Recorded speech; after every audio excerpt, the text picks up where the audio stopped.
নমস্কাৰ ইডুৱেন job update চেনেললৈ আপোনালোক সকলোকে স্বাগতম জনাই এটা গুৰুত্বপূৰ্ণ খবৰ দিবলৈ লৈছোঁ। আমাৰ যিসকল CTETৰ বাবে আবেদন কৰিম বুলি থকা প্ৰাৰ্থী আছে সেই প্ৰাৰ্থীসকলৰ বাবে এইটো খুবেই ভাল খবৰ, কিয়নো CTET 2024ৰ যি জুলাই ছেশ্যন আছে, জুলাই ছেশ্যনৰ এক্সাম 7 জুলাই 2024ৰ ছানডেৰ দিনাখন হ'ব। আৰু তাৰ বাবে যিসকল কেণ্ডিডেটে আবেদন কৰিব বিচাৰে তেখেতসকলে আবেদন কৰিব পাৰিব। আৰু ইয়াৰ যি আবেদনৰ পৰ্টেল আছে এই পৰ্টেল যোৱা কালিৰ পৰা অৰ্থাৎ 7 মাৰ্চৰ পৰা খুলি দিয়া হৈছে আৰু লাষ্ট ডেট হৈছে 2 এপ্ৰিল 2024 11:59 PM লৈকে।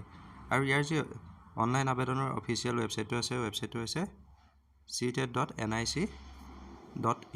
এই ৱেবছাইটৰ জৰিয়তে আমাৰ যিসকল কেণ্ডিডেটে CTET দিম বুলি ভাবি আছে, DLED উত্তীৰ্ণ বা BEd উত্তীৰ্ণ প্ৰাৰ্থী আছে, তেখেতসকলৰ CTET 2024ৰ জুলাইৰ ছেশ্যনৰ বাবে আবেদন কৰিব পাৰিব। আৰু ইয়াৰ এক্সাম 7 জুলাই 2024ৰ ছানডেৰ দিনাখন অনুষ্ঠিত হ'ব।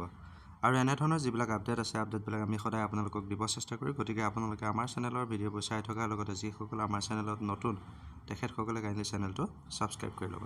ধন্যবাদ।